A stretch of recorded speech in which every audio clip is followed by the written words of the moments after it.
¿Sabéis algo de las famosas pirámides chinas? ¿O de los Zopa, el pueblo de las estrellas? ¿De los míticos equipos de investigación de ovnis en China? ¿De las extrañas criaturas aparecidas en las regiones más remotas? ¿De estructuras que aparecen en los satélites y parecen dignas de la conspiración? ¿De las momias misteriosas que traen códigos mucho antes de Marco Polo? Al ritmo hipnótico del arpeggiato en la noche de Shanghái y de Pekín, hace 30 años ahora, podemos deciros, amigos, que prácticamente China roza una población de 1.400.000 habitantes, también roza casi los 10 millones de kilómetros cuadrados, y dicen que en el 2016 será la primera potencia mundial. Jean-Michel Jarre y sus notas fueron, de alguna manera, un viaje, una especie de antesala, una aproximación a un mundo hermético en general. Ese disco, que duraba casi 80 minutos, fue una auténtica joya, lo sigue siendo. Suena esta noche. ¿Por qué? Porque viajamos a China. Y lo hacemos con un cronista de excepción. Un cronista que, por sorpresa y como no puede ser de otra forma, se ha topado con el misterio, como otros muchos les ocurrió en los cielos de China. Concretamente, el lugar Shanghái también. La fecha hace 6 días. Ovni misterioso en esa noche. Nos lo va a contar el propio protagonista. Javier Sierra, compañero, bienvenido. Bien hallado, ya os echaba de menos. Nosotros también. Han sido muchas semanas de viaje, he transitado por varios países, empezó toda mi aventura de estos últimos días en Estados Unidos, después México, Brasil y finalmente Pekín y Shanghái, en fin, 2 de las ciudades más pujantes de China, llenas de más misterios de los que yo me imaginaba.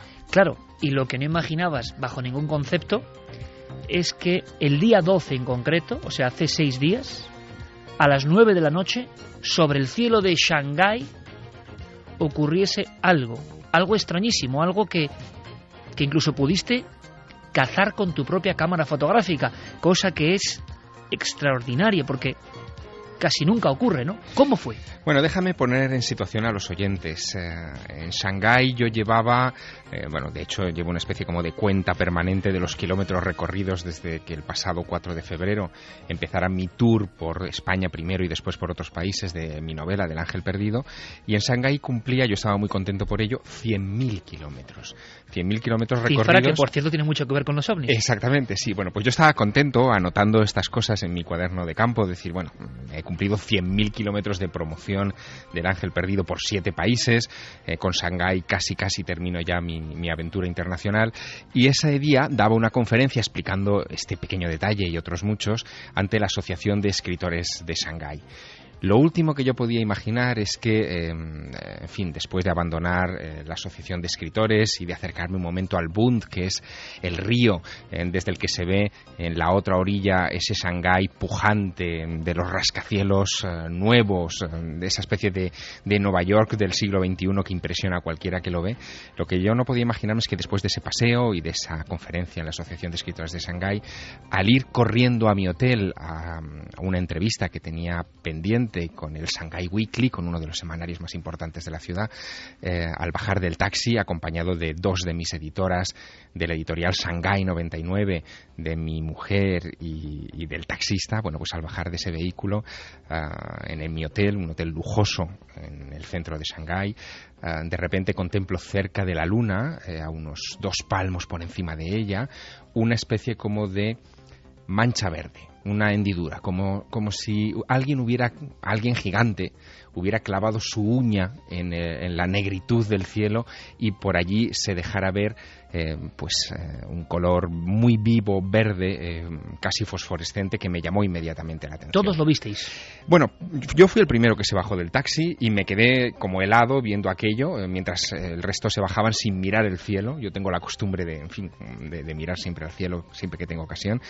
Me quedo así paralizado unos segundos, pensando que aquello debe ser la punta de una antena algún edificio. Hay muchos edificios altos en la ciudad y por lo tanto quizá alguno de ellos era el que estaba causando ese fenómeno, pero no hay ningún edificio cercano. Hay luna llena, como estaba diciendo, y por lo tanto se veía con cierta claridad que aquello no pertenecía a ninguna estructura.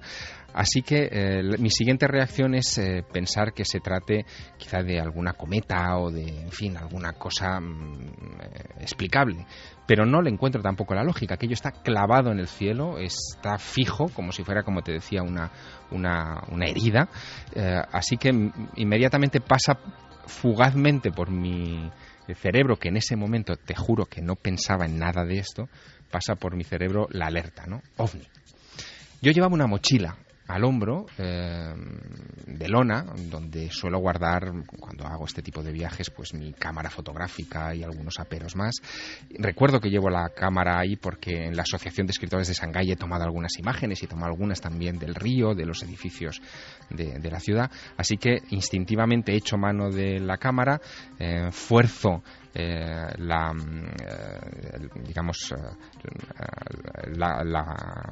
película, que no es película, es digital, pero la sensibilidad a 1600 ASA, lo máximo que da ese equipo, y con el zoom, que es un 200, es un zoom mediano pero interesante, clavo la lente en aquella muesca. Entonces aprecio algo más, aprecio que tiene una estructura luminosa extraña. Tomo varias fotografías, después descubriré al final de aquella aventura que fueron 21 las fotos que tomé en 4 minutos. ¿Hiciste 21 imágenes del OVNI? 21 imágenes de aquello. Aquello que estaba fijo comenzó a moverse, y lo que me pareció todavía más sorprendente es que comenzó como a aletear. Me dio la sensación de ser una especie de medusa. Por un momento pensé que era algo vivo. Llegué a bromear incluso con mis editoras, comentándole, hombre, estamos viendo un dragón, podía ser un dragón chino, ¿no?, de estos que hablaba todas las crónicas antiguas chinas.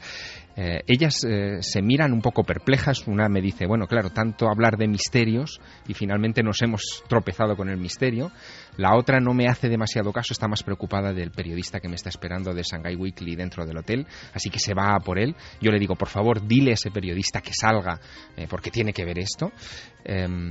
Así que tomo otra serie de imágenes más. O sea, que son varios minutos, Javier, delante de aquella cosa verde. Yo calculo que unos 5 o 6 minutos por lo menos, hasta que finalmente aquella muesca verde, como te digo, comienza a descender, a moverse un poco, a aletear, bueno, yo distingo en un par de ocasiones como si hubiera algo ahí alrededor, y finalmente pues se va alejando hasta que desaparece, es decir, se lo traga como la noche, ¿no? No vuelve a dar señales de vida. De hecho, en la entrevista que después tendré con el periodista yo se lo comento, porque el hombre no ha salido. Cuando le pregunto por qué, me dice que él se dedica a cultura, que no se dedica a otras cosas. Aquella respuesta me deja un tanto perplejo. Frialdad china, de la que hablaremos. Sí, como te puedes imaginar. Y cuando termino la entrevista, lo primero que hago es salir otra vez al jardín del hotel a ver si volvía a encontrarme con aquella muesca verde. Ni rastro, no había absolutamente nada. Se lo había tragado definitivamente la noche. China, Santiago Camacho, buenas noches, compañero. Buenas noches, sí. Vamos a visitar, ¿cuál es la región más prohibida, más llena de secretos, donde últimamente, y incido en eso, últimamente parece que pasa de todo? Pues está cerca, casi de la frontera con Mongolia, en la zona oeste de China, se llama Xinjiang. Y efectivamente, allí pasa de todo y efectivamente es una región prohibida. Es una región prohibida por muchas razones. Tiene muchos misterios de los que hablaremos.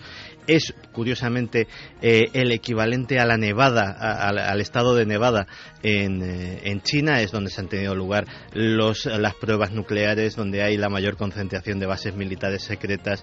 Y además, encima, es una región que, bueno, con la etnia nativa, el gobierno chino tiene serios problemas porque hay un importante movimiento independentista que una y otra vez es reprimido y no les gusta que haya occidentales o extranjeros en general pululando por allí.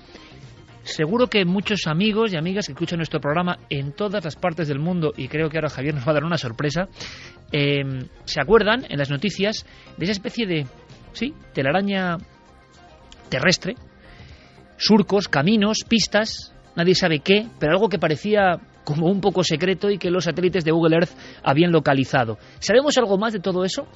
Está precisamente en la misma zona que se habla de las pirámides chinas míticas y de otras muchas historias de la antigüedad y de lo que parece presente.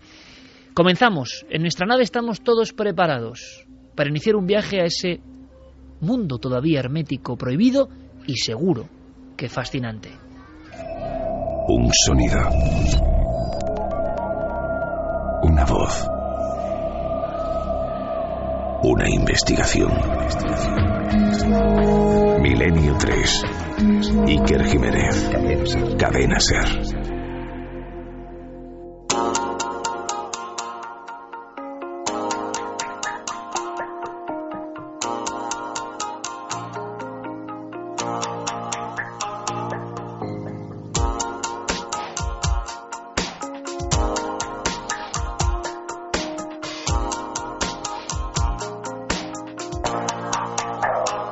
Con Carlos Largo, por supuesto, Fermín Agustí, nuestro compañero Geray Martínez en los mandos técnicos y Carmen, a la que saludamos ya en su habitáculo envuelto de libros y con buenos guardianes. Ahí está nuestra compañera para abrir las líneas de contacto. Por cierto, que había una encuesta, fíjate, Javier, los tiempos están cambiando, habrá que hablar de eso.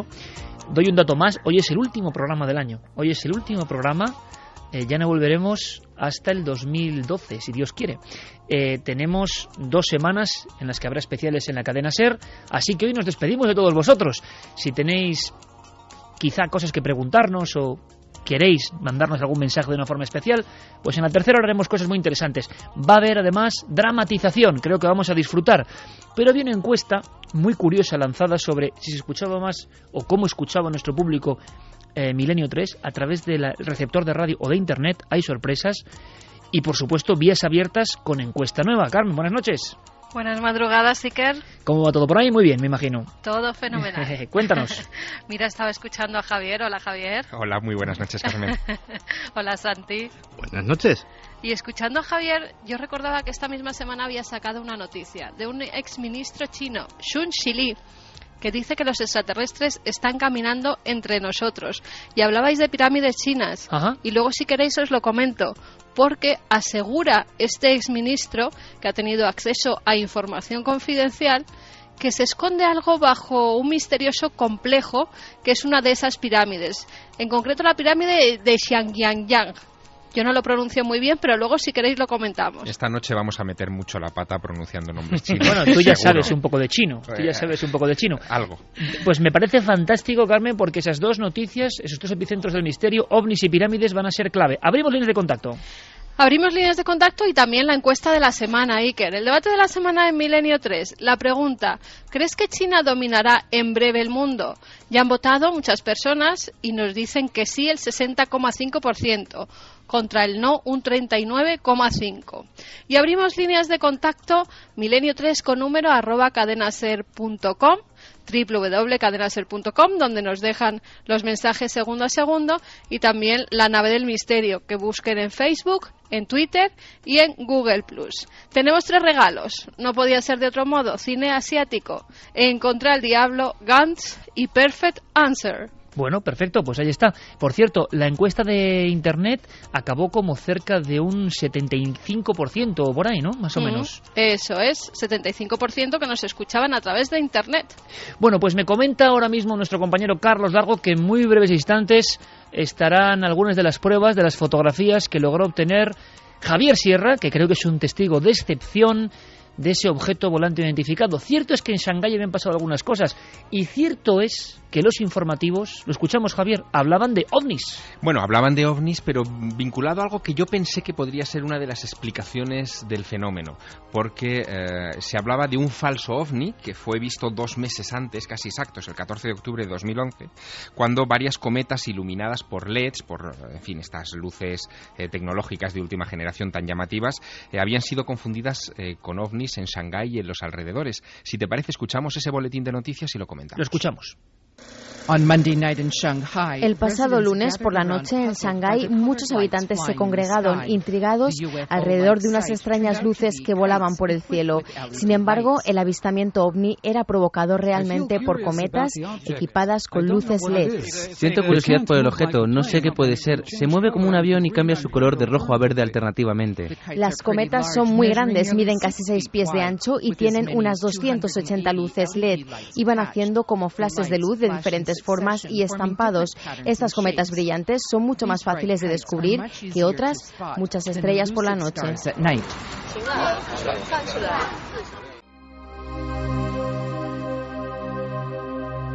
Escuchando imágenes. Y en ese ambiente, Javier, 2 meses antes, estas cometas, ¿crees que esto no tenía nada que ver? Bueno, yo estoy casi seguro. Estas cometas son unas cometas que están muy de moda en estos momentos en China. Cuestan el equivalente de unos $500, es decir, no estamos hablando de un juguete barato ni muchísimo menos, y han sido utilizadas en algunas fiestas y en fin, algunos eventos de este tipo, de los que son, en fin, muy habituales en esta ciudad, la más poblada de China. Pero ninguna alcanza la altitud a la que estaba este objeto. Yo calculo, estaba por encima de la luna llena, yo calculo que debía estar a unos 65 grados, digamos, de arco del horizonte, o sea, muy muy alta. Ninguna puede estar estable durante mucho tiempo en el cielo, y yo la vi estable durante bastante, y desde luego el tipo de luminosidad de los LEDs no se parece en nada al tipo de luminosidad verdosa que vimos todos y que, en fin, aparece en las imágenes que pronto podrán consultar. Porque es que amigos. Además es un verde tremendo, con una fuerza extraordinaria. Verde tremendo, y verde yo lo llamaría bulboso, porque da la sensación de que son como esferas de luz unidas entre sí, como, no sé, como huevos, digamos, unidos entre sí de una manera muy, muy, muy extraña. Lo curioso es que, Iker, antes de estas observaciones de las cometas que dieron pie a este boletín informativo en la televisión local de Shanghái, en el pasado mes de agosto, la palabra ovni aparecía en los grandes titulares de la prensa de la zona. Yo esto lo descubrí después de mi observación, cuando empecé a hacer preguntas por allí, a ver si entre los periodistas que aquellos días me estaban entrevistando sabían algo de ovnis en los cielos de Shanghái, y uno de ellos me remitió a algo que había ocurrido este verano, en agosto, cuando un piloto civil, en concreto el piloto del vuelo CZ6554, observó una esfera luminosa a unos 10.000 metros de altura sobre Shanghái cuando él estaba aterrizando en el aeropuerto local. Hay 2 aeropuertos en Shanghái, uno internacional y uno para vuelos domésticos, pues en el aeropuerto local, y en su propia página web el piloto, que dio todos los detalles de este avistamiento, dijo que le calculaba un diámetro, pásmate, de más de 50 millas. Estamos hablando, en fin, de casi 60 kilómetros de diámetro. Un objeto que él vio durante un cierto tiempo, durante un par de minutos, y que fue observado por otras 10 tripulaciones de aviones, testimonios los cuales terminaron llegando en los siguientes días a la prensa. Vamos a dar un paso más. Me confirma Carlos Largo que nuestro compañero analista informático Guillermo León ya está. Y yo no sé si en este instante ya tenemos en la página web, en ikerjimenez.com, las fotografías obtenidas por Javier Sierra. Sabéis que tenéis diferentes vías de contacto, como siempre dice Carmen, la web, ikerjimenez.com, y por supuesto Facebook y Twitter de La Nave del Misterio, que es donde nos vais a encontrar siempre. La Nave del Misterio en Facebook y en Twitter, con todas las actualizaciones y detalles. Conectamos con Sevilla. Guillermo León, compañero, buenas noches. ¿Qué tal, compañero? Bueno, conexión directa porque son fotografías cuando menos curiosas, sobre todo porque el testigo es uno de nuestros compañeros. Yo no sé, a bola pluma, Guillermo, ¿qué puedes contarnos de esta extraña figura verdosa sobre los cielos de Shanghái? Pues la verdad es que estamos todavía viendo los resultados, porque las hemos analizado hace unos minutos. De hecho, en las redes acaban de estar disponibles, y bueno, pues conversando con Javier esta tarde, pues no hemos llegado a un posible origen. La verdad es que son bastante extrañas, ¿no? Curiosas, porque aquí lo importante es que Javier y otras personas estaban haciendo contacto visual con el objeto, o sea, no es un objeto que aparece a posteriori como casi siempre, ¿no? Exactamente. Incluso, bueno, verán nuestros oyentes que las fotografías no tienen. Yo le reclamaba a Javier alguna fotografía que tuviera algún elemento, una referencia visual, ¿no? Pero bueno, la fotografía, tal y como él me relataba, pues es una fotografía que estaba bastante en un ángulo bastante alto, por encima de la Luna. Vamos a colgar una recreación también del cielo de Shanghái de esa misma noche, y la verdad es que no podemos afinar el tamaño que podía tener este objeto. Lo que sí nos llama la atención, y lo hemos comentado, es la tonalidad verdosa, y la ausencia de una estructura, que es que no la hemos encontrado, la verdad. No has podido, digamos, indagar en el interior de esos bulbos o globos de luz que hay, ¿no? No, y de hecho las fotografías que están ya disponibles las hemos ampliado lo máximo posible, las hemos procesado, porque bueno, los originales estaban un poco movidos, y lógicamente Javier con un teleobjetivo pues demasiado logró no captarlo, y bueno, me apoyé en la espalda de una de mis editoras para que me hiciera de trípode, porque no llevaba trípode, obviamente, y le pedí que no respirara, ¿no? Vamos a hacer una cosa, compañeros. Como le gusta a mi compañero Guillermo León, la interactividad es total. Ahora mismo los documentos, esto es un poco radio del futuro, del presente, están ya en la red. Yo estoy hablando con vosotros, estoy subiendo ahora la recreación a Twitter y... Perfecto. Y al resto. Pues vamos a ir recogiendo, estamos muy atentos, Guillermo, porque recogeremos la opinión. Por supuesto, este programa lo hacéis con nosotros. Personas que puedan saber de algún tipo o artilugio. Vamos a intentar identificar el objeto, si es posible. Recogemos información y conectamos en unos minutos. ¿Te parece? Venga, de acuerdo. Gracias, Guillermo. Un abrazo. Pero fíjate de cosa más curiosa, Javier. Mucho antes de estructuras que volasen, mucho antes incluso de esas cometas que se han puesto de moda, mucho antes existían unas cometas que el pueblo de los Zopa lanzaba al viento en lo que se llamaba Festival de las Cabezas, y en muchas había mensajes. Estas personas lanzaban primitivísimas cometas, las hacían volar, y a veces ponían un mensaje como, dicen los especialistas, volved a nuestros hermanos perdidos. Un mensaje como de súplica para que los dioses que habían visitado la zona regresasen de los cielos. De toda esta historia muy de astroarqueología nos quedan algunos documentos. Zopa o Dropa, pueblo de las estrellas. Es una curiosa conexión entre el futuro, lo que ha pasado hace 6 días, y algo que parece muy asentado en la mente de los chinos y en la antigüedad. La visita de algo exterior con forma antropomórfica. Bueno, a raíz de esta experiencia insólita en los cielos de Shanghái, que ahora pueden contemplar por primera vez nuestros oyentes esta noche a través de las redes sociales y de ikerjimenez.com, vamos a dar un salto en los orígenes del misterio de los ovnis visto desde la perspectiva oriental. Pocas veces se hace. Vivimos en Occidente, creemos que toda la cultura orbita en torno al Mediterráneo y que solamente lo que viene de este lado del mundo es lo que importa. Y nos olvidamos de que hay historias, quizá escritas en caracteres difíciles de entender, en lenguas que nos son ajenas, de una mentalidad que no es la propia. Que hay otros mundos que están en este. Exacto, que tienen también este tipo de historias. Y una de ellas, extraña, increíble, objeto de muchas controversias, mucha polémica, es esta que tú estás evocando ahora de los Zopa o los Dropa en China. Hay que viajar hasta una región entre China y Tíbet, a las montañas de Bayan Karaula, donde, según nos cuenta la historia, un profesor de arqueología de la Universidad de Pekín, Chipu Tei, fue el primero con un grupo de estudiantes en visitar la zona y explorar una serie de cuevas en las que había indicios arqueológicos aparentemente interesantes. Lo que descubrió fueron un montón de cuerpos enterrados allí, de aspecto homínido, de aproximadamente 1,35 m de altura, gran cabeza, que en principio identificaron como alguna clase de mono, de gorila o algo por el estilo, pero que inmediatamente se dieron cuenta de que estaban enterrados de manera inteligente, de manera humana.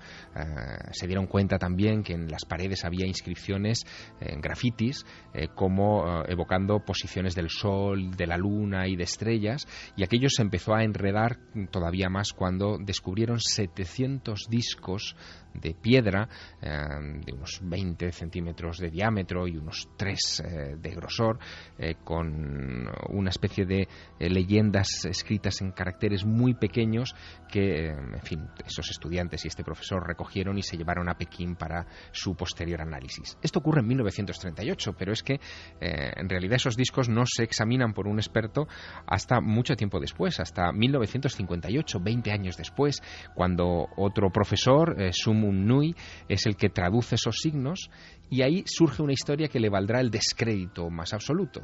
Esa historia cuenta que, en fin, los Dropa son un agente que vinieron en un gran vehículo estelar que había cruzado el universo, que se había estropeado, averiado en las montañas del Tíbet, que ellos se habían visto obligados a esconderse en esas cuevas y poco a poco a mezclarse con la población de alrededor, y que eran una especie de exiliados a la espera de que alguien de su lugar de origen volviera y los rescatara. Una historia de novela, increíble, pero que ha ido dejando piezas aquí y allá muy extrañas, muy controvertidas en diversos museos, cosas que después han desaparecido, incluso huesos de esos cadáveres que había encontrado Chiputey en 1938, y que a fecha de hoy siguen configurando un panorama difícil de creer, pero fascinante.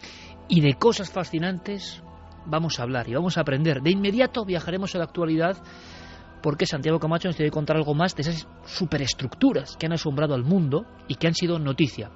Noticias vienen ahora, las noticias del misterio en la cadena SER, y además novedades, y muchísimas. Un caso de supuesta combustión, el hallazgo de una ciudad en España sumergida. ¿Qué ha pasado con el bosón de Higgs o partícula de Dios? Todo eso en apenas 4 minutos.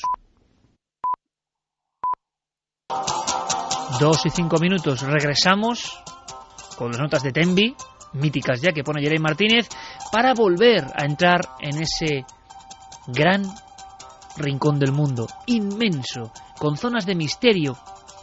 Y hablando de misterio, el último misterio enigma chino, que hay tantos como para hacer muchos programas, nos llega de esa zona que describía Abuela Pluma Santiago Camacho, una zona muy concreta del gigante.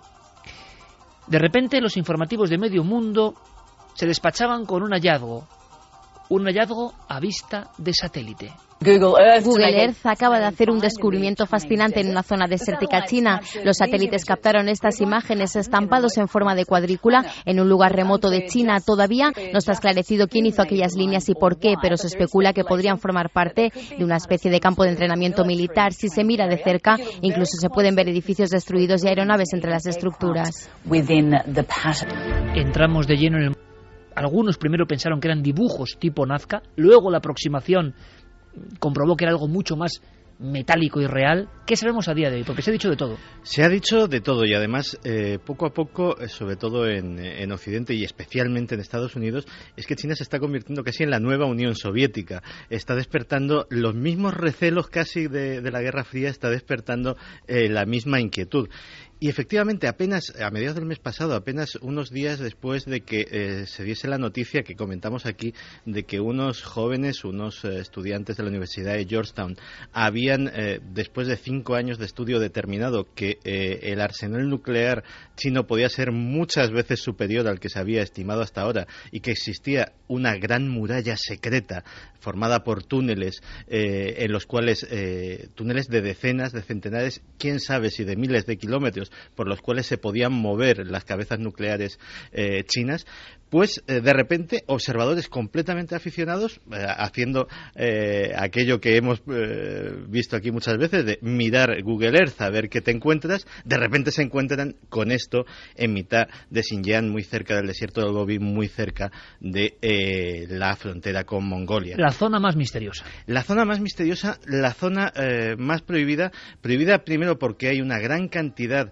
de instalaciones militares sensibles, prohibida porque hay una etnia, los uigures, que digamos que se consideran y son étnicamente diferentes al resto de los chinos, consideran aquello su territorio, y pues como sucede con los kurdos y con tantas otras etnias, tienen un movimiento independentista importante que no es tolerado por las autoridades de Pekín. Entonces digamos que el acceso de extranjeros justamente a esa provincia es como poco complicado.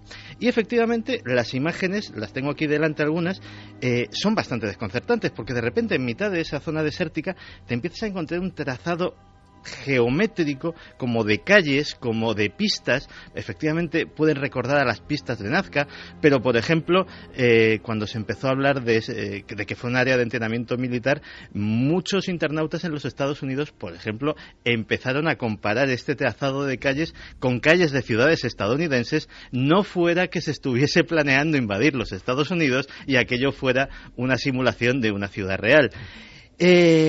Hay otros que son, se ha descubierto que esto forma parte de un complejo mucho más amplio. Hay otra figura que son una serie de círculos concéntricos muy parecida a lo que sería una diana. Hay un extraño complejo formado por cubos metálicos brillantes de un tamaño bastante considerable. ¿Y se sabe qué es, Santi? ¿O la especulación sigue libre por la red? Claro, según al principio las imágenes procedían de Google Earth, pero al parecer ya hay satélites comerciales y satélites militares que se han centrado en esta zona. Y uno de los descubrimientos más increíbles ha sido que, claro, se ve muy bien este entramado de calles. ¿Y por qué se ve también? Porque está hecho con pintura reflectante. O sea, está hecho a propósito para que se vea desde una enorme altitud, a ser posible desde el espacio. Un atisbo de solución la dio hace pocos días el Centro de Vuelo Espacial a Marte de la Universidad Estatal de Arizona, que pensaron que esto podía tratarse de un sistema para calibrar los satélites espía chinos. Yo creo que esa es la opinión o conclusión que luego ha dado la vuelta al mundo y sí, que se ha tomado como certera, ¿no? Sobre todo porque también en la Universidad de Arizona hay un experto, Jonathan Hill, que estuvo trabajando para el Departamento de Defensa precisamente en este área y que dijo, nosotros también lo hacemos. Pero lo que llama la atención es lo enorme de la cuadrícula, lo cual a nosotros y a los analistas de inteligencia nos indica que las cámaras de los satélites espías chinos todavía no están tan desarrolladas como las nuestras y necesitan una cuadrícula mucho más amplia para orientarse y para calibrarse. O sea, ha sido un dato comparativo curioso en esa guerra que se está manteniendo sin que el resto del mundo lo sepa entre la tecnología y la conspiración. Lo que pasa que quizá el dar esa interpretación como la definitiva sea infravalorar las ansias de grandeza de los chinos. Es decir, sí, los chinos lo hacen todo a lo grande. Pensemos que viene ya de la historia, ¿no? Cuando hacen una muralla, hacen la Gran Muralla. Cuando hacen un canal, hacen la mayor obra hidráulica que se ha hecho jamás en el planeta muy Tierra. Desconocida, por cierto, aquí. Muy desconocida, que es el Gran Canal de 1.700 kilómetros de longitud y que todavía hoy está en uso, ¿no? Es decir, que quizá haya una explicación. Lo que sí que me interesa mucho de lo que está comentando Santiago es ese vínculo final con la posibilidad de que esto esté relacionado con satélites. Porque la gran paranoia que en estos momentos se está debatiendo en altos círculos de Estados Unidos y de Rusia es el salto al espacio de los chinos. Pensemos por un momento, y de esto casi no se habla, que los chinos son la única potencia, aparte de la antigua Unión Soviética y de Estados Unidos, que lo iniciaron en los 50 con la carrera espacial, que ha llegado a poner hombres en órbita, fuera del espacio.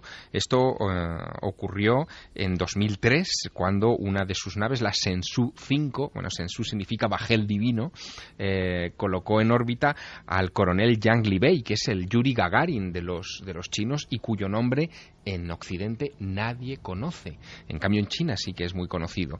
También, en fechas relativamente recientes, en 2008, en septiembre de 2008, lograron que uno de esos taikonautas, que es como ellos lo llaman, saliera de su vehículo y diera un paseo extravehicular en órbita, que era algo que los americanos y los rusos consideraron su gran hazaña allá por 1965. Es decir, que esta gente que ha empezado un programa espacial hace 4 días, 1992 para ser exactos, van a gran velocidad. Su misión es construir una estación espacial suya propia, que no tiene que ver con la estación internacional que ahora mismo está en órbita, y bueno, no sabemos hasta dónde van a llegar, porque algunos hablan de que existe ya un programa secreto para poner un taikonauta en la Luna. Y efectivamente, como muy bien decía Javier, quedarnos con esta explicación de final puede ser un poco prematuro.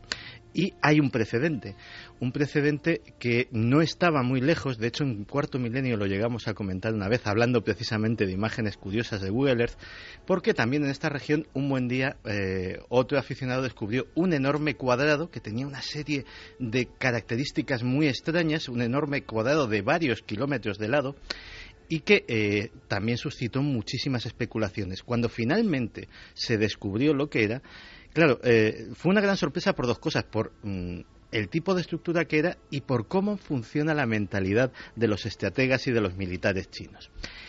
Era una representación a escala de la zona del Himalaya fronteriza entre la India y China, con las montañas hechas a una escala en la que un hombre podía pasearse entre ellas, montañas de 10 metros, de 5 metros, dependiendo de su altura, y que eras donde, por lo visto, se entrenan miembros de las fuerzas especiales, generales chinos del alto mando, para planificar el plan de contingencia con el que ahora mismo es su gran rival en la región, que es la India. Las tensiones entre los dos países no son 100% buenas, digámoslo así, no son unas relaciones idílicas ni muchísimo menos, y estaba prácticamente para trazarlo con el dedo, mirando cada risco, cada acantilado, cada paso de las montañas, con un detalle absolutamente primoroso, hecho en un cuadradito de 3-4 kilómetros de lado, donde estos señores pues se pasean y hacen: aquí pues vamos a colocar un puesto de observación, aquí colocaríamos un comando, aquí una batería artillera. Hablando de montañas, Santi, porque es una pregunta constante, yo no sé qué sabemos en diciembre de 2011. Hablaba Carmen y ahora que nos cuente de algunas declaraciones de un ministro chino asegurando que había unos tesoros ahí.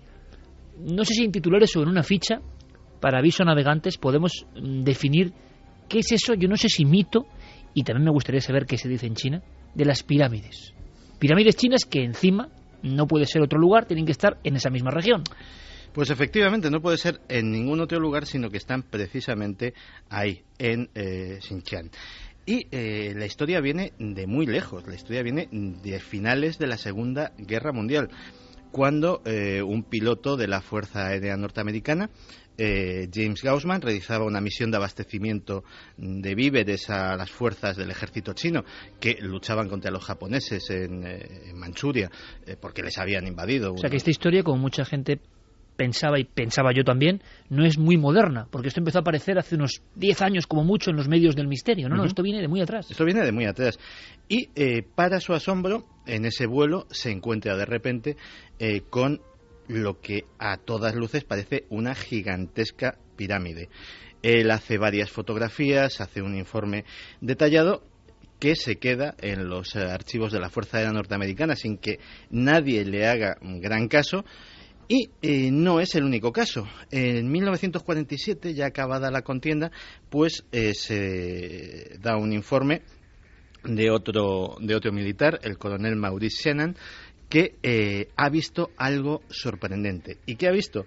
Una pirámide de, agárrate, 300 metros de alto y 450 metros de lado, que deja pequeñita a la gran pirámide de Keops. Pero que nadie ha fotografiado ni los satélites han localizado, cosa que parece increíble ahora mismo, ¿no? No, y parece que con el correr de los años ha visto que eso fue un error de percepción. Es decir, que la pirámide en cuestión, que existe, o sea, hay una pirámide. Hay una pirámide realmente. Sí, no, hay una pirámide de 60 metros de alto, es decir, que no es poca cosa tampoco. No, en absoluto. Y que tiene aproximadamente unos... Está corroborado que está la pirámide. No, vamos a ver. Es una estructura artificial más parecida, digamos, a un túmulo, porque estaría hecha con tierra. Tipo pirámide de Bosnia, para entendernos. No, es más angulosa. Mucho más angulosa, o sea, sí. Tiene un aspecto artificial bastante conseguido, digámoslo así. Sí, tiene unos 350 metros de largo y se sabe su historia, es decir, no es algo que esté ahora mismo fuera de contexto. Ya se ha documentado, se sabe que esa estructura es de la época del primer emperador chino, de Shi Huangdi, de la dinastía Qin. Estamos hablando del siglo II antes de Cristo, el 210 más o menos, cuando se cree que fue construida. Pero es que sea de ese emperador, además, no la hace sino todavía más misteriosa, porque este hombre, allí en China lo conocen todos como el emperador amarillo, llegó al trono con 13 años de edad y fue el hombre Pasmateiker que inició la construcción de la Gran Muralla y fue el que ordenó también el modelaje de esas 8.000 figuras de terracota, que hoy son los famosos guerreros de terracota, que se desenterraron allí para proteger precisamente la tumba de este emperador, que es todo un mito. O sea, la tumba de este emperador, que está intacta, que nadie ha penetrado en ella, se supone que reconstruye el territorio del imperio del emperador. Por su interior circulan ríos de mercurio, en la bóveda, quizá con piedras preciosas, están reflejadas todas las constelaciones de aquel tiempo. Infinidad de tesoros se cree que fueron enterrados allá. ¿Y este emperador hizo esa pirámide? Y ese fue el que hizo esta pirámide. ¿Y ¿Con qué objetivo? Pues mira, alrededor de esa pirámide existen aproximadamente un centenar, hablan hasta de un centenar de estructuras parecidas en un área también de unos 100 kilómetros a la redonda, aunque hay pirámides en otras latitudes. Precisamente, pues mira, el mes pasado, en la región de Ningxia, hay unas pirámides de los siglos XI al XIII, es decir, muy posteriores a la de este emperador de la dinastía Qin. Están en el noroeste de China, pertenecen a la dinastía Xia y las autoridades, en fin, de la región, de la ciudad de Sichuan, han pedido que UNESCO las declare Patrimonio de la Humanidad y probablemente lo harán antes de 2015. Pero esto tiene que ver con esas míticas pirámides de las que tanto se hablaba, casi en una alineación como las de Egipto, que se habló de ellas, gigantescas, o no tiene nada que ver. No, es la misma historia, efectivamente. Hay dos cosas curiosas en esta historia. Una de ellas es que, al contrario de lo que sucede en otras latitudes, que parece que todo el mundo está como muy ansioso de tener pirámides, los chinos niegan completamente su existencia. Oficialmente las pirámides de China no existen. No hay ningún tipo de pirámide y el gobierno está perfectamente concienciado con eso. Lo que sucede es que, efectivamente, ya esas estructuras sí se pueden ver por Google Earth, efectivamente matizando su tamaño. Pero en China sabes que no se puede acceder a Google, ¿no? Ahora me cuentas por qué en China no se puede acceder a Google y más cosas, que has comprobado en persona. Y en cuanto a la datación, hay una pequeña controversia, pero que es fascinante y que le aporta un plus de misterio. En la década de los 70, un equipo británico consigue colarse de rondón en la provincia diciendo que se iban a dedicar a cualquier otra cosa, que eran miembros de una ONG o cualquier excusa por el estilo, y examinan la estructura. Efectivamente llegan a la conclusión de que se trata de una pirámide o de una estructura artificial, de que efectivamente aquello no es un efecto óptico de la naturaleza, sino que es algo construido por el hombre. Hacen una pequeña excavación y encuentran una daga. La daga la sacan de contrabando del país y acaba, como tantas cosas sacadas de contrabando de muchos países, en el Museo Británico, donde hacen una datación. Y la fecha que les sale es sorprendente, porque esa daga sería muy anterior incluso al propio emperador amarillo, 8.000 años de antigüedad. O sea, puro neolítico. Y es puro neolítico en una época en que al mítico Otzi de los Alpes le faltaban miles de años todavía por nacer, en que las culturas occidentales pues evidentemente estaban a años luz de... Y que nadie hacía dagas. Efectivamente. Ese es el gran misterio de esa pirámide, que no existe según el gobierno, y de esa daga que está allí en una vitrinita del Museo Británico esperando que alguien encuentre la solución al enigma.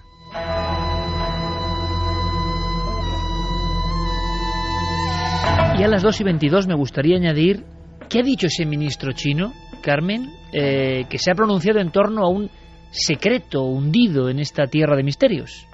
Sí, se ha pronunciado además porque, fíjate, en esta ocasión sí que es el propio gobierno chino el que está estudiando la pirámide de Xiangyang, que así se llama, porque creen que es una estructura construida por alguna civilización, pero no saben por cuál. Ahora mismo hay un equipo financiado por el gobierno que está explorando esa pirámide. O sea, que de cara afuera dicen que no hay nada y luego ellos investigan. Efectivamente, es que además yo tengo delante las fotografías, se parece mucho a las pirámides mayas porque tienen arriba lo que ellos llamarían una pista de aterrizaje. No es como las pirámides de Egipto que acaban en punta, sino que esta está Roma. Tienen como una como un cuadrado arriba. Y están estudiándolo porque han encontrado además una especie de tuberías que se adentran en esas pirámides, lo cual le da todavía más extrañeza a esa construcción que creen que puede ser humana, pero de la que no saben absolutamente nada. Cuidado con el ministro, porque es el mismo que ha dicho, que igual tiene toda la razón en todo, no lo sé, pero que es el mismo que ha dicho que poco menos que la quinta columna ya está aquí, ¿no? Que hay que están entre nosotros. ¿Lo ha dicho así de claro? Sí, que los extraterrestres están además en todas las capas de la sociedad, lo ha dicho así de claro. ¿Muy en el estilo de China, Javier, o no? Algo sí. De hecho, los chinos nunca han sido muy beligerantes con la idea de los extraterrestres. Ha habido en el pasado, años 70, 80, informaciones sobre ovnis que han llegado incluso a Occidente con el apoyo de autoridades que han dicho que eso podían ser, fruto de una tecnología extraterrestre. E incluso analizando crónicas antiguas donde hay muchísimas alusiones a perlas luminosas, a carros celestes, en fin, a todas estas cosas que encontramos también en las crónicas de Occidente. Cuando son examinadas por historiadores, los historiadores no tienen demasiado reparo en admitir que puedan estar conectadas a presencias extraterrestres. Hay dos cosas muy importantes, Javier, simplemente, que es que el asunto de los ovnis comprobamos que es universal y en todas las culturas, como universal es la forma piramidal. Da la impresión de que ya no hay duda de que prácticamente en todos los rincones del mundo se hacían pirámides por algo que se nos antoja lejano. Sí, lo que es muy curioso de este asunto, en concreto el de las pirámides, es que, mira, una de las cosas que hice en Pekín, precisamente, después de visitar la Ciudad Prohibida y algunos otros lugares así con cierto misterio, fue el escaparme al Museo Nacional de China, al Museo Nacional Chino en la plaza de Tiananmen, precisamente para ver cómo ellos interpretaban en clave de exposición, para sus propios ciudadanos y para los visitantes, la milenaria historia china. La historia china en las vitrinas del Museo Nacional Chino empieza en torno al 5000 a.C., con la tumba de un personaje que es descrito como tumba con dragón y tigre, ahí representados con conchas. 5000 a.C. 5000 a.C. hay un personaje enterrado de aspecto alto, es decir, de unos 76 o 77 de altura, que ya desconcierta mucho para esa época, rodeado de dos... Es un gigante para esa época. Es un gigante para esa época, efectivamente, rodeado de dos representaciones encastradas en el suelo, hechas con conchas de mar, una de un dragón y otra de un tigre. Lo fechan en una época que es la cultura Yangzhou, que sería la que estaría más o menos en torno a la fecha de construcción hipotética de esa daga que nos estaba contando antes Santiago. 8.000 años. Pero no hay ni rastro en ese museo de las pirámides. No hay ninguna reconstrucción, ninguna fotografía, en fin, es como un hueco que hay en la interpretación del propio pasado chino. No, como decía Santiago, no las tienen en consideración, al menos en la lectura oficial en el impresionante Museo Nacional de China. Y en ese museo que has visitado, Javier, y que podemos visitar contigo gracias a tus palabras, lo que desconocemos tanto, esa es la gran impresión que tenemos, ¿no? No ha cambiado mucho el mundo, bueno, sí, el mundo ha cambiado muchísimo, pero no la percepción de Occidente respecto a China. 30 años después, de esos conciertos y de Michel Jarre con los que empezábamos, 3 décadas y sigue el mismo hermetismo, el mismo misterio. Cuando uno va por esos museos, vitrinas, se encuentra sorpresas que, como el arte auténtico y el arte arqueológico sobre todo, tienen la facultad de despertar cosas muy especiales en el hombre que los mira con el ámbito, la sensación de lo sagrado. Te has encontrado, sobre todo, una pieza, te ha llamado la atención, de inmediato más hablado de ella, una pieza de un prodigioso y fiero halcón de esa misma época, que es rarísimo. Exacto, es un halcón también del 5000 a.C., que está en esa primera sala del museo en la que se empieza a construir la historia de China y que es prodigioso. El tallado está a la altura de los Horus egipcios, pero que se tallaron, 3000 años más tarde. Que eso lo encontremos ahí con apenas una inscripción en la base, fechando el estrato en el que fue encontrado, pero sin ninguna explicación más, es sorprendente. También es sorprendente otra pieza que vi unas salas más adelante y que pertenece al siglo I a.C., al año 55 a.C. Es algo que seguro que muchos de nuestros oyentes habrán visto en algún libro de texto, cuando a veces se cita alguna cosa de este estilo en alguna revista, pero que al ver el objeto real a mí me impactó. Se trata de un sarcófago hecho de jade y oro, de aspecto humanoide, Son pequeñas planchas que configuran todo el perfil de un ser humano, desde la cabeza, los hombros hasta los pies, todo perfectamente envuelto en jade, y que me hizo durante un tiempo meterme en el misterioso, y eso daría juego para incluso un programa entero, en el misterioso mundo del jade. El jade es una piedra singularísima. Era la piedra de los dioses en la antigua China. Sabes que en China no se la llamaba así. El nombre de jade se lo dio un médico sevillano en el siglo XV, Nicolás Monardes. Él usaba la piedra a raíz de los primeros intercambios comerciales con China para curar enfermedades de riñón, y la llamaba la piedra de Hijada. De ahí viene lo de jade, pero en China se le llama bi. Ese es el nombre, y se la utilizaba como elixir de vida, por ejemplo. La mezclaban con mijo y se llegaba a ingerir, a comer, y un médico del siglo IV, Ko Hung, dijo que si se colocaba oro y jade en las 9 aperturas que tiene el cuerpo humano cuando ha muerto, este no se corrompe, lograban la incorruptibilidad, y lo quizá hacían eterno. por eso, Javier, y ahora lo contaremos, se han descubierto extrañísimas momias en algunos puntos de China, sobre todo en la zona del misterio, que ahora comentaremos, con piedras misteriosas, momias misteriosas muy bien conservadas, algunas rubias y con piedras. Vamos a hacer una cosa, en este momento en que estamos ordenando la historia, volvemos al presente y a la fotografía, porque no podemos olvidarnos, queremos saber qué opina nuestra audiencia de las imágenes que Guillermo León ya ha colocado en la web, en ikerjimenez.com, en Twitter y en Facebook. Carmen, ¿qué se comenta? Pues mira, María Amaro nos dice tiene forma de ala delta, aunque me recuerda a algún tipo de avión militar por el perfil de las alas, como un Nighthawk, un avión de espionaje, dice ella. ¿Será una nebulosa tóxica o radiactiva? Isabel Muñoz se lo preguntaba. Es por eso, ala delta, avión espía, nebulosa tóxica. Uh-huh. Tres cosas totalmente distintas. Está muy bien, ¿no? La percepción humana. Hay más. Aisha dice, hola milenarios, tiene forma de boomerang y se distinguen como luces circulares en cada lado de este. Son increíbles. Tomás Gil, un boomerang luminoso es lo que parece realmente, pero a saber qué es exactamente. Alberto Aillón, ¿no es posible que sea algún tipo de iluminación proyectada al cielo? Con la elevada contaminación que hay en Shanghái, no creo posible que sobreviva ningún dragón. Nos lo pone como anécdota. David Gila Blázquez dice no tiene pinta de cometa de LEDs. Parece una estructura muy lejana y grande. Por cierto, no había visto nunca el término Ebony. Hablan del término Ebony en algunos otros mensajes. ¿Bien podría ser alguna nube de insectos o algo similar?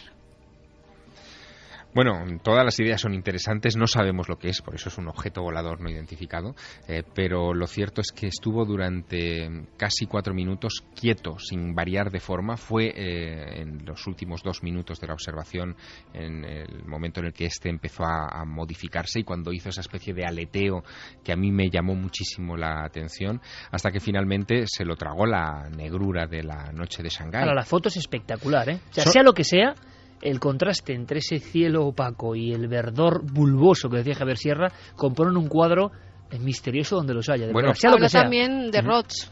Es imposible que sea un rod, ¿no? Un insecto que se haya colado. Lejano, ¿no?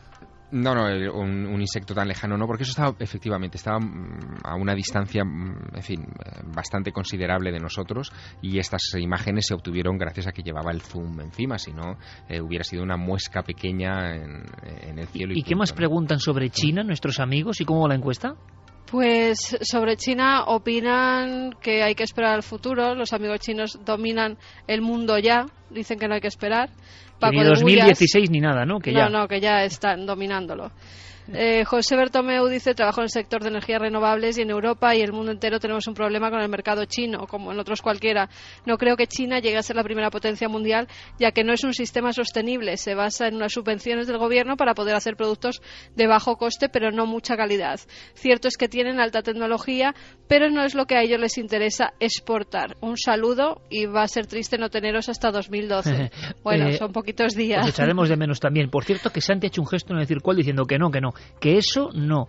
Muy brevemente, Santi, por favor, ¿por qué no? ¿Lo de baja calidad te refieres? Sí, es que, vamos a ver, nosotros podemos tener muchos la falsa idea de que la producción china es lo que nos encontramos en los bazares regentados por orientales que todos tenemos casi en la puerta de nuestra casa, la mayoría de nosotros. Pero no nos olvidemos, cosas hechas con una precisión y una calidad, como los tablets que ahora mismo tenemos encima de la mesa, los ordenadores que están en nuestros despachos, los smartphones que llevamos en nuestro bolsillo, etcétera, etcétera. Eso no está hecho con baja calidad, está hecho con unos estándares de calidad absolutamente increíbles, y efectivamente es... Permíteme una anécdota que te contaba hace un momento. Creo que casi todos los oyentes saben que soy aficionado a tocar la guitarra eléctrica. Por cierto, que un día tienes que tocarla aquí, en vivo. No, es que ya está. O sea, lo has dicho, hay que tocarla. Bien, pues una importante firma norteamericana ha abierto su primera factoría en China. Ha sacado cuatro modelos y por probar me he comprado uno. Digo, voy a un precio absolutamente irrisorio, el más barato de toda la gama de esa marca, que pasan de 1.000 euros normalmente las guitarras que fabrica, y yo me esperaba, o casi confiaba de alguna forma, encontrarme algo, bueno, pues un juguetito, lo miro, me entretengo y luego lo pongo en eBay y lo vendo. Algo a nivel de lo que dice la leyenda, ¿no? Efectivamente. Los acabados, las pinturas, todo es de una calidad, de un primor que asusta, sobre todo asusta por el precio que ha costado. Si hay algo que yo he aprendido en esta visita a China es que los chinos no tienen ningún interés en conquistar el mundo. Ellos están a gusto donde están, produciendo lo que producen.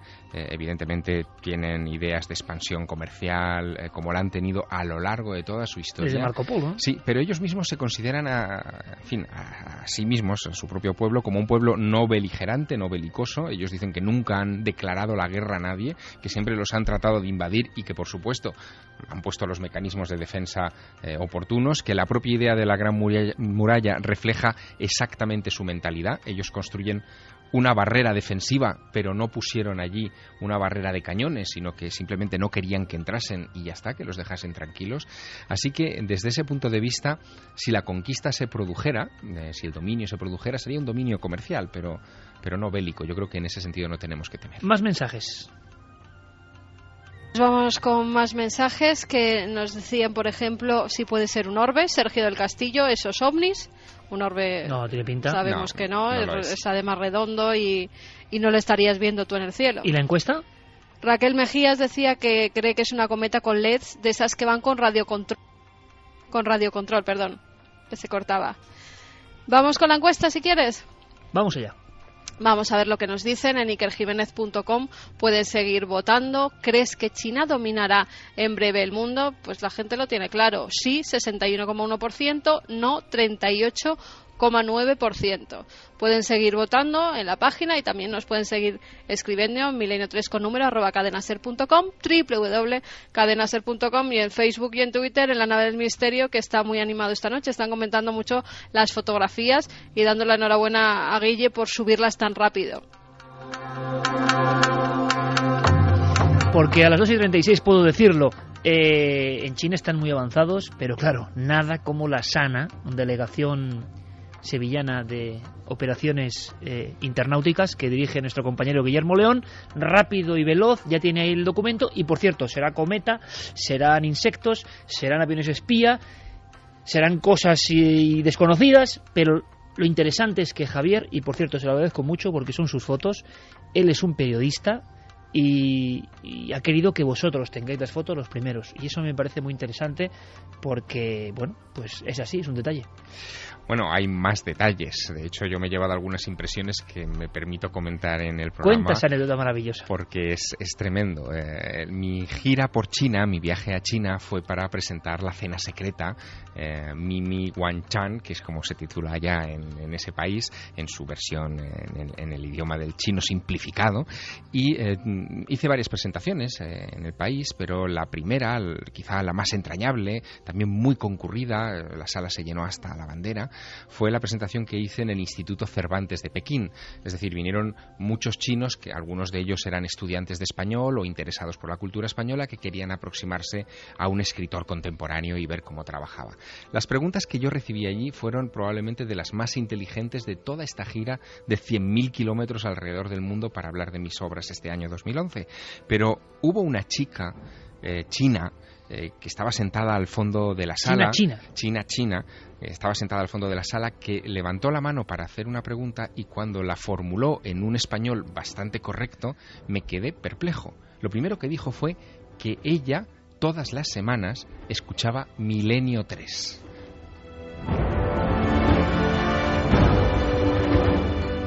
Después pidió que tradujeran La España extraña, uno de mis primeros libros, al chino, cosa que hizo que los ojos de mi editora pasaran de rasgados a redondos en cuestión de milésimas de segundo, pero me llamó muchísimo la atención ese detalle de que nos había buscado en la red, que estaba interesada en los temas que contaba y que estaba allí en el Instituto Cervantes aquel día, no solo porque era estudiante de español y fascinada por la cultura española, sino sobre todo porque era oyente y seguidora de los misterios tal y como nosotros los enfocamos en este programa. Es increíble e impresionante, porque hay mucho interés, por ejemplo, por las conspiraciones. Luego seguiremos vagando entre la antigüedad y el presente. Conspiraciones. Ahora me cuentas, Javier, por qué en la red hay ciertas limitaciones que sorprenden. Gratuidad por un lado, pero por otro hay páginas vitales que no les dan importancia o que dicen están incluso prohibidas. ¿Podríamos resumir, Santi, cuáles son en China las grandes conspiraciones? Porque nos podemos llevar sorpresas hoy. Pues fíjate que a día de hoy, en la lista de bestsellers en China, aparte de los libros de Javier, hay 3 libros, No me digas que hay amigos tuyos chinos también. En cierto sentido, que tienen, uno de ellos se llama Guerra de Divisas, otra China infeliz, que tienen el mismo leitmotiv y es una teoría de conspiración que se está haciendo muy popular en China. Lo curioso, y luego lo mencionaremos, es que justo la contraria se está haciendo muy popular en Estados Unidos. La teoría de conspiración consiste en que Occidente en general, Estados Unidos en particular y el banco Goldman Sachs muy particularmente están conspirando, creando la actual crisis económica. ¿Para qué? Para frenar la economía asiática en general y la China en particular, a la que ven como una amenaza, como una posibilidad de que cambie el eje de polaridad económica del mundo y se desplace hacia Oriente a una velocidad que no estaba ni muchísimo menos prevista, y entonces esos bancos norteamericanos, esas empresas norteamericanas han generado todo este sufrimiento que estamos padeciendo para frenar esa amenaza. O sea, conspiración en China, ante todo, sobre todo, conspiración económica. Sí, pero claro, las teorías de conspiración tienen estos contrasentidos, y es que en Estados Unidos, justo cuando se habla también de estas cosas, hay muchos que empiezan a decir, no, esto lo han provocado los chinos. ¿Para qué? Efectivamente, los chinos son actualmente los tenedores y los compradores de una gran parte de la deuda pública de los países occidentales, de España, de Estados Unidos, etcétera, etcétera. Probablemente Occidente a los que más le debemos es a China. Y según su razonamiento, sobre todo la crisis de la deuda soberana y la crisis del déficit que tienen Estados Unidos y la crisis del euro, esa teoría de conspiración diría que los chinos la han provocado para seguir comprando deuda soberana de nuestros países y que nosotros estemos pagándoles unos intereses absolutamente desorbitados. ¿Para qué? Para enriquecerles aún más. Claro que eso precisamente es el encaje de estos libros que te he comentado, porque ellos dicen que efectivamente el gobierno chino se está equivocando, está comprando esa deuda soberana que dentro de poco no valdrá absolutamente nada, y entonces habrán hecho la inversión más ruinosa de su historia. ¿Quién tiene razón? Esperemos que nadie, y que esto se solucione pronto y para bien de todos. Javier Sierra, como periodista, enviado especial para hablar de sus obras literarias, llega a China y se da cuenta, casi es un contacto como para ver cómo está el mundo. Al conectar con la red pasan cosas, y cosas que son en el fondo retrato de un lugar de este planeta.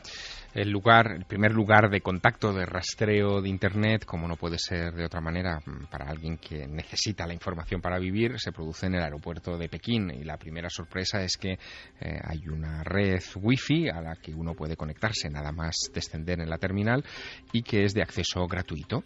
La red es gratis. Sí. En China en general. En los aeropuertos. No, en los aeropuertos. Después en los hoteles habrá, en fin, según la categoría del hotel, la disposición del mismo, uno puede pagar una pequeña cantidad o también puede acceder de manera gratuita. Pero lo que descubres es que en los aeropuertos es gratuito y inmediatamente en los primeros contactos que tengo con ciudadanos chinos lo que veo es que todos ellos están conectados permanentemente a Internet. Es decir, permanentemente. Sí, yo creo que el acceso a la red o la dependencia de la red o el uso de la red es muy superior al que se hace, al menos en centros urbanos grandes como Pekín y Shanghái, muy superior al que se puede hacer en España. Qué curioso el contraste, porque sigue siendo República Popular China, un gobierno comunista. Bueno, es que el contraste viene después. Es que cuando yo intento entrar, inocente de mí, en Google para, en fin, consultar algunas cuestiones, veo que el acceso no llega. No aparece ninguna pantalla avisando de cuidado, alerta, esta página está prohibida. No, en absoluto. Simplemente no puedes entrar. Muere, o sea, pantalla en blanco, ¿no? Sí, pantalla en blanco, no se puede entrar. Tecleas cualquier otra, yo que sé, javiersierra.com y entras inmediatamente, o ikerjimenez.com, entras inmediatamente, no hay ningún problema. No estamos baneados en China, no les importamos. Pero Google no entras. Así que, bueno, inmediatamente trato de mandar algún mensaje a algunos de mis amigos a través de Facebook y Facebook no entras. Inmediatamente mis amigos chinos... ¿Te sientes bloqueado en ese momento? Sí, mis amigos chinos, o en fin, mis editores, sonríen y dicen, no, es que aquí esas páginas, en fin, no interesan. No se puede entrar, uno puede comprar un programa por apenas $20 al año que te permite sortear los subterfugios del gobierno chino para no acceder a esta información y podríamos acceder, pero es que no nos interesa. Nosotros tenemos nuestra propia Google que se llama Baidu. El símbolo es como la pata de un oso panda y ahí buscas lo que tú desees. Evidentemente busqué referencias a cosas que yo conocía para ver si eran las mismas que aparecían en Google. No, la gradación es distinta. Hay cosas que no aparecen y otras que sí. Y Facebook allí lo tienen sustituido por otra cosa que es más parecida a Twitter, es una mezcla de Twitter y Facebook que se llama Weibo. Y es lo que usan los millones de chinos. Y Twitter, Google o Facebook no interesa, pero porque el Estado ha estado duro ahí y ha convencido a la gente, porque la gente lo cree de verdad o porque es muy seguidor de lo que dice el Estado. Hay dos cosas. Por un lado, el Estado no ha favorecido que estas empresas hayan entrado en China porque consideraban que no iban a tener control sobre ellas y que por lo tanto podría darse una información errónea sobre este asunto. Pero es que tampoco a los chinos les emociona especialmente Google. Por ejemplo, yo pensaba que iban a tener una sensación como de carestía. De orfandad, ¿no? No poder entrar en Google. No poder entrar y les importa un pimiento. Exacto. Y eso lo que marca es la enorme diferencia de mentalidad. Nosotros seguimos viendo el mundo desde una perspectiva europeocentrista o desde el punto de vista de Occidente, ¿no? Estados Unidos, Canadá, Europa, Rusia como mucho. Pero allí a los chinos aquello les da igual. Ellos tienen su cultura, su galaxia, sus temas de interés, sus fuentes de documentación. No hay globalización en ese aspecto. Hay una globalización muy curiosa. Ellos sí nos conocen a nosotros. Es decir, conocen nuestra cultura, conocen nuestra literatura clásica. Yo podía hablar con prácticamente cualquier chino, pues no sé, de Miguel de Cervantes y el Quijote, y ellos conocían la referencia. Pero cuando ellos te hacían alguna pregunta del estilo de ¿y qué escritor clásico chino conoce usted?, no le sabes responder, porque lo que sí que he descubierto en este viaje, y eso me ha dejado muy maravillado a la vez que preocupado, es que en nuestro sistema de enseñanza, en nuestro concepto de cultura, China no aparece, no nos han explicado China. Es como bueno, no nos han explicado casi nada. Sí, pero en ese casi nada uno puede entender más o menos a Estados Unidos, puede entender más o menos hasta Australia, puede entender hasta la división, la partición de África, pero de China, ¿qué sabemos? ¿Sabemos poner en orden más o menos las dinastías chinas? ¿Fue antes la dinastía Qin o la dinastía Ming? No tenemos ni idea. Y no sabemos que hay grandes personajes en la historia de China en fin, circunnavegaron incluso el planeta mucho antes de que lo hicieran los europeos. Y uno de ellos, al que tampoco se recuerda especialmente, es un poco la historia del prenauta español, es Zheng He, el Colón chino. Bueno, el Colón chino es mucho más que un Colón chino. Allí no se llama Zheng He, allí se llama Changha, que es... Veo que has tomado buenas clases. Sí, allí es como lo pronuncia. Bueno, claro, a fuerza de yo mencionárselo a ellos y que pusieran cara de, no sé, de noruegos, pues finalmente me explicaron que no se llamaba Zheng He, sino Changha. Y Changha fue eunuco de la corte de Sun Di, el segundo emperador de la dinastía Ming, un personaje al que este emperador, que había construido la ciudad prohibida, había empleado a 1 millón de trabajadores para construir esa obra colosal de más de 8.000 habitaciones, de 900 edificios. Bueno, pues se hipotecó, digamos, hasta las cejas y quiso ampliar el imperio chino más allá de sus fronteras para poder financiar eso, financiar las reparaciones de la Gran Muralla y también la ampliación del Gran Canal de China. Y envía a este hombre, que era su personaje de confianza, un tipo de 2 metros de alto, que pesaba más de 100 kilos, que debía ser una mole tremenda y que viajaba, esto me lo explicaban así como sotoboche, viajaba por el mundo con sus testículos y su pene en una caja en el manto que él llevaba siempre, para que cuando él muriese donde muriese, le enterrasen entero. Bueno, pues este personaje fue el que se puso al frente de lo que allí se llamó la Flota del Tesoro. La Flota del Tesoro era una empresa de tamaño titánico que zarpa... Con embarcaciones increíbles, por cierto, parece, ¿no? Sí, bueno, datos que superaban todo lo conocido en cuanto a la navegación del mundo en aquel momento. Bueno, para que te hagas una idea, esta flota zarpa el 5 de marzo de 1421 y el timón de los barcos madre, porque había como grandes portaaviones seguidos de pequeños juncos que hacían las veces de barco satélite para el aprovisionamiento, etcétera, el timón era de 10 metros de altura. La niña, la carabela de Colón, era poco más grande, o sea, la más pequeña de ellas era un poquito más grande. Podían transportar 2.000 toneladas de carga. Aquí hay un dato muy interesante que enseguida vamos a hacer la comparativa. Bueno, pues las galeras venecianas, era la flota en 1421 más importante del mundo, nos habían explicado. ¿Mundo occidental? Sí, pues las galeras venecianas podían transportar 50 toneladas. O sea, que los superaban.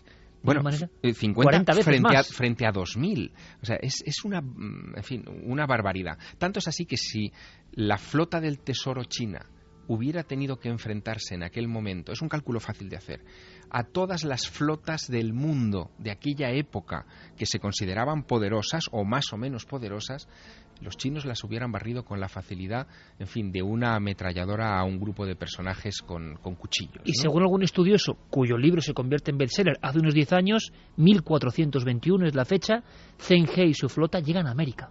Sí, el 5 de marzo de 1421 zarpan desde China para esa misión de expandir la misión comercial y el imperio, en fin, alrededor del mundo, ¿no? Lo que hacen es seguir leyendas, y esto es todavía más desconcertante, Iker, leyendas muy antiguas, leyendas que hablan ya en el siglo V de nuestra era, más o menos, de la existencia, por ejemplo, de una tierra a la que llamaban Fusang, que estaba muy al este. Hay un sacerdote budista llamado Hoi Shin, que significa compasión universal, que regresó de un viaje de 8.000 millas, decía él, donde había descubierto esta tierra que él llamó Fusang en honor a una de sus frutas, y esa fruta, que él describía como parecida a una pera, pero de color rojo y con brotes comestibles, ha sido, claramente identificada con el maguey, que es una planta americana. Es decir, en el siglo V de nuestra era ya había crónicas en China que hablaban de la existencia de este territorio. Fue el ímpetu por regresar a Fusang y por explorar otras tierras del continente lo que parece que llevó a los barcos de este hombre, de Changha, a dar la vuelta al mundo. Hay un momento en esta historia muy significativo. Cuando tú entras en ese Museo Nacional de China, que antes os describía, y entras en la época de la dinastía Ming, de principios del siglo XV, y te vas al apartado dedicado a Sun Di, a este, glorioso emperador que construye la ciudad prohibida y traslada la capital desde Nanjing hasta Pekín, no hay ni rastro de la flota como del las pirámides. tesoro. Exacto, ni rastro de la flota del tesoro, ni una sola mención a Chang Ha y a su, en fin, portentosa aventura, porque este hombre no solo dio la vuelta al mundo, sino que regresó. Regresó a China, pero la China que se encontró ya no era la misma. Habían pasado 3 años, y en ese tiempo había ocurrido algo que también nos ayudará a entender esta noche la mentalidad china. Fíjate, la flota zarpa el 5 de marzo de 1421. 2 meses más tarde, el 9 de mayo de ese año, un rayo impacta contra la ciudad prohibida, la flamante, recientemente estrenada ciudad prohibida, e incendia varios de sus palacios y templos fundamentales. El emperador Sun Di piensa que es un castigo del cielo. Quizá estaba castigándole o reprobándole su prepotencia, el haber consumido los fondos de su nación en vanagloria propia. Así que decide entregar el trono a su hijo. Y su hijo, para no seguir ofendiendo a los dioses del cielo, decide que basta de operaciones expansivas, que lo que hay que hacer es encerrarse otra vez en ellos mismos, terminar sí la reparación de la Gran Muralla para bloquear el acceso a extranjeros. Se prohibirá el acceso, todo acceso de extranjeros al gran imperio de China, y cuando vuelve Chang He a China, pensando que va a ser un héroe aclamado, trae noticias de territorios nuevos, mapas que cartografían el mundo entero, incluyendo Australia, el Cabo de Buena Esperanza, el Estrecho de Magallanes, cosas que no se descubrirían por los europeos hasta el siglo XV, incluso XVI. Este hombre es apartado de toda función pública, destinado a una de las regiones más remotas del imperio a morir con una pequeña pensión y todo su material prácticamente destruido.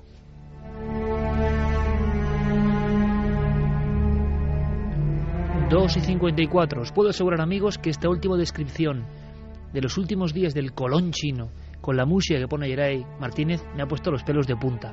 Quedaría otro personaje o personajes. Claro, Misterios de China, lo hemos dicho, da para muchos programas, lo temíamos, ¿eh?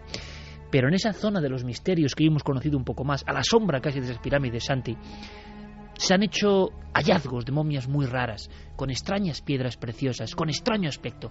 ¿Qué sabemos de ellas? En 1985, es un hallazgo relativamente reciente, y como sucede con muchos hallazgos grandes de la arqueología inesperados prácticamente por casualidad, pues en esta región de Xinjiang empiezan a aparecer una serie de momias que causan sorpresa y me atrevería a decir que hasta estupor entre los expertos chinos, que no quieren oír hablar del tema, pero el hallazgo trasciende y desde Occidente se solicita el estudio de estas momias. ¿Qué tienen de particular?